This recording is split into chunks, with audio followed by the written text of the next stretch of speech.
Hello, welcome back to the YouTube channel of Bethel Evangelical Free Church Hanley. I'm Pastor Gervais Charmley, and once again we're in Lancashire. We're up now in the Lancashire fells, up in the forest of Bowland, and this is the church. This is Christ Church, Over Wyresdale, otherwise known as the Shepherd's Church.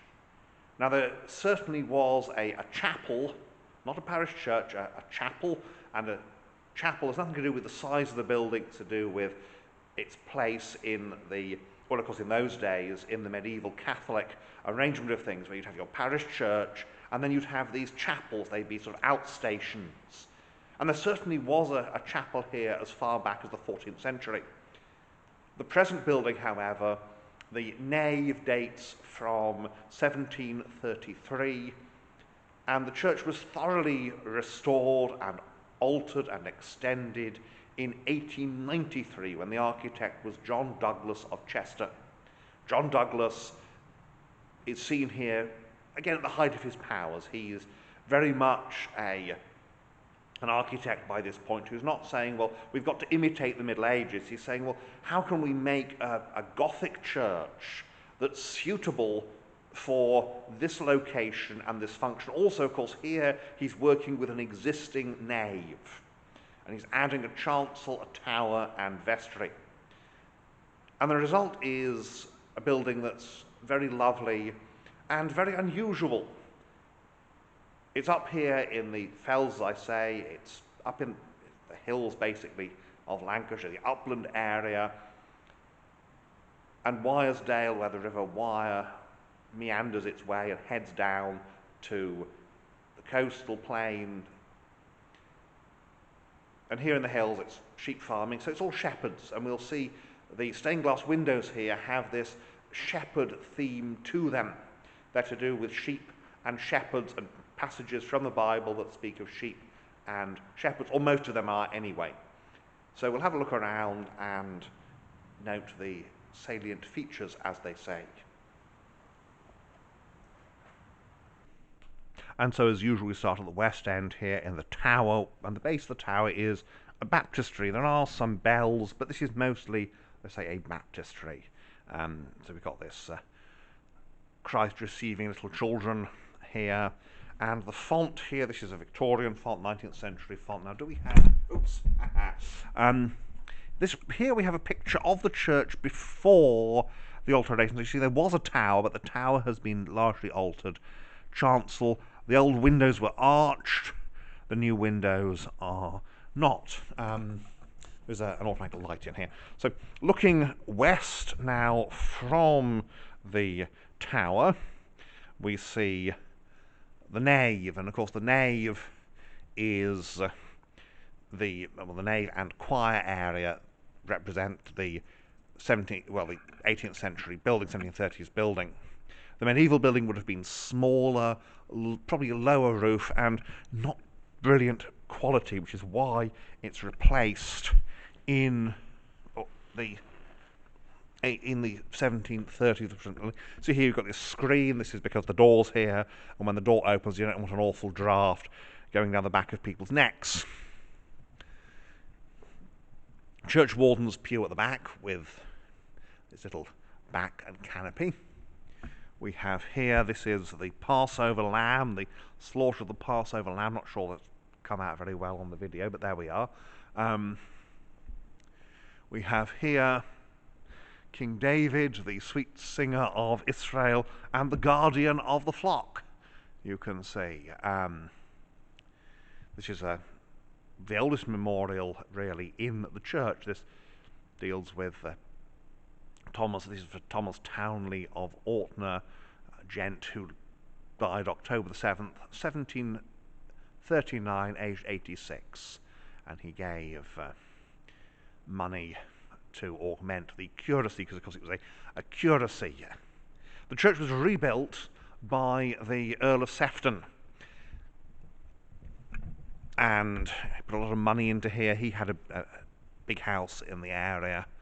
Here's the organ, sing praises with understanding, it says in the organ case. Very important, of course. The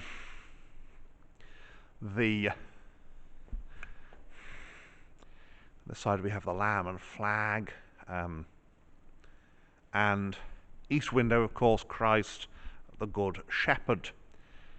It's all very typical of John Douglas, really. John Douglas is this great architect in many ways, did a lot of work in Cheshire and, of course, in North Wales, but also in Lancashire, does some in Lancashire. And this is a restoration job. He quite early ends up doing this really quite perpendicular late 15th, early 16th century style, which works. Works very well, particularly a smaller building like this. There's a sedilia there, again no piscina. Choir stalls, and we look west and we can see this very simple building. There would have been a gallery at one point before the restoration, and again the walls would have been plastered. They've had the plaster taken off, which is not always a good idea, particularly when you fill all the windows with stained glass. But there we are. The pulpit is at least in part 17th century. It has been restored and repainted, so this is the oldest thing in the church. We have the Lord's Prayer, the Creed and the Ten Commandments, you're just about to see there. Here we have, see if we can get close enough to actually see it, this is the angel announcing the birth of Christ to the shepherds. Now over here we have, I think, one of the more interesting windows, which is Isaiah contemplating the sheep.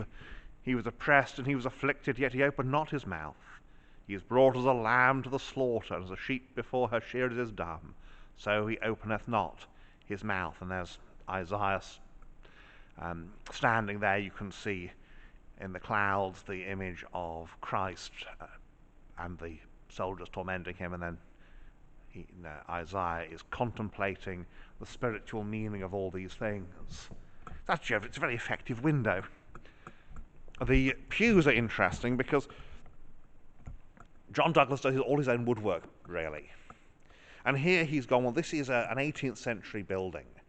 Do we want to have medieval style pews? No, we'll go for a more 17th century style, which is very effective, and it helps the building very much to have its own character, because this is a very characterful building, as it should be, being up here in the fells. Here we have the adoration of the shepherds, the sun ensuring that the image of the infant Christ is not visible.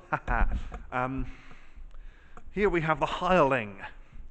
He is an hireling and not the shepherd, whose own the sheep are not, seeth the wolf coming and leaveth the sheep and fleeth. There's the hireling running away. And there we have the lost sheep, that he comes and seeks his lost sheep. So all these shepherd-themed windows. It's a very pretty building. It's normally open.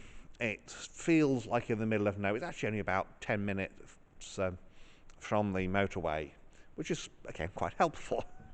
So that is the inside here at Over Wyresdale, Christchurch Over Wyresdale, the Shepherd's Church. Actually, one final thing. This is the 18th century font. Very simple, because, of course, 18th century, you're sprinkling infants. You're not thinking of dipping them as they did in the Middle Ages. And there's this wonderful great big radiator, very important with this building, particularly on a day like this, I have to say, although, of course, the heating isn't on. So there we are, that's the inside. Now we'll go outside. So here we are outside at Christchurch. And you can see this long, low structure here that is the nave, and the tower's been rebuilt in the 1890s. The older tower, as we saw from the photograph inside, was smaller and much simpler. And the windows have been replaced by these more square-headed ones, these more 17th century style windows, as opposed to the 18th century windows that were there originally. The setting is spectacular. It feels like the middle of nowhere. sheep all around. There's not a village here so much as there are scattered farmsteads and cottages and a hamlet. The setting is wonderful. It is a very cold day, but it's a very sunny day, and it's best to view this church on a sunny day because of all the stained glass windows. There is only one light that you can turn on inside, and that's the automatic light in the tower. The lights for the rest of the building, I suspect the switches are in the vestry, which of course is locked, and fair enough. So we'll have a look around the outside and point out again the important features, including the remaining evidence of the 18th century date for the nave. Now I know what the date is because I've read it, but when we look at the building I'll point out how we can tell this is an 18th century building without knowing the date already. And so Christchurch, I've lined this up so we have the chapel, the 18th century chapel there. You can see there's a door either end. One of them is covered by the porch, the other is not. That's a very common feature in these 18th century chapels. You can also see these rusticated quoins on the corners, and the shape of that door. We'll have a closer look when we get near.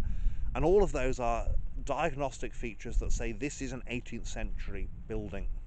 Obviously the chances are later addition. Now here's the setting, and you can see here the spectacular scenery of the Forest of Bowland. Now we tend to think of forest as wooded, but the term forest in this context really means a royal hunting ground, and that's what it was. So a forest may be wooded like Sherwood Forest, or it may be, as the Forest of Bowland, this open upland, because the whole point of the forest is to do with royal hunting. There's the Towie, we had that little pyramidal dwarf spire almost, which is quite a common thing with Douglas. He didn't like to have towers without something on top of them. It's again following the same sort of thing that Pugin did, and it's a realisation that a lot of medieval towers did have some sort of roof or some sort of spire sticking up, even if it wasn't a very big one. So we'll move a bit closer to the church now, again to point out these diagnostic features. So again, those windows are obviously 19th century, but it's good that rather than going with a, well, let's try and pretend it's a medieval building, he's gone rather with, well, we want these smaller windows, but let's have them at least suggesting the 17th century. And here inside the porch, and this porch is Douglas, we have this very nice 18th century doorway. It's been carved in the 19th century with the words, "O ye shepherds, hear the word of the Lord." You can see this neoclassical style. Sheep on the hills, and here's a memorial to the 7th Earl of Sefton, Hugh William Osbert Molyneux.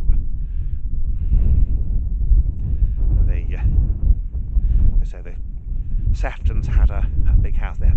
Here we have, and I suspect that this is a pretty there's a genuine 17th century window there, and what he's done is he's taken this window and he used it as the basis for the windows that he's added, which is a very good touch, because it's a case of, okay, we are altering this building to make it look a bit older than it really is, but we're using elements of the existing building as the basis. There's the lich gate, lich of course from an old English word meaning corpse, and there we have one of the rear windows.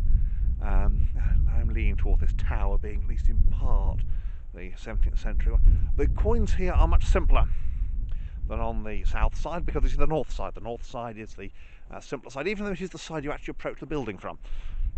Again, the windows, that's the old Christmas tree. And this spectacular countryside, it really is in the scenery. I'm going slowly because it's a bit icy underfoot, and obviously I don't want to fall over. That would be a very bad thing up here. So vestry, and there's the chancel.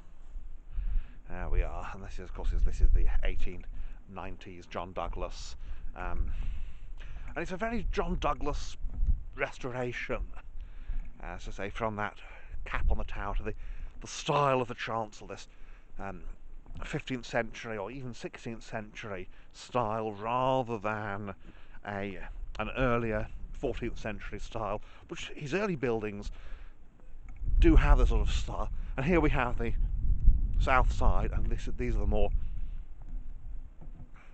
pronounced and sticking up quoins, and then we have the other door. The pulpit would have been probably in the middle of the north side as built, and the communion table would have been at the east end, but it would have been very much a table. So that is the outside here at the Shepherd's Chapel up here in Over Wyresdale. And so there we have it, Christ Church Over Wyresdale, this beautiful building with its medieval history. There seems to be some 17th century work in the tower. Quite possibly the tower actually has some bits of medieval masonry in it. Most of it is this nice 18th century nave, and then this 19th century chancel and the vestry on the other side, and of course the porch. It's a very successful example of the sort of John Douglas work. I expect that the removal of the plaster is partly to do with the idea it makes maintenance easier. You haven't got to regularly re-whitewash the interior. But there we go. Beautiful building, lovely, very nippy of course up here in the hills, but a lovely January day. So thank you for watching, and may God bless you and keep you until next time.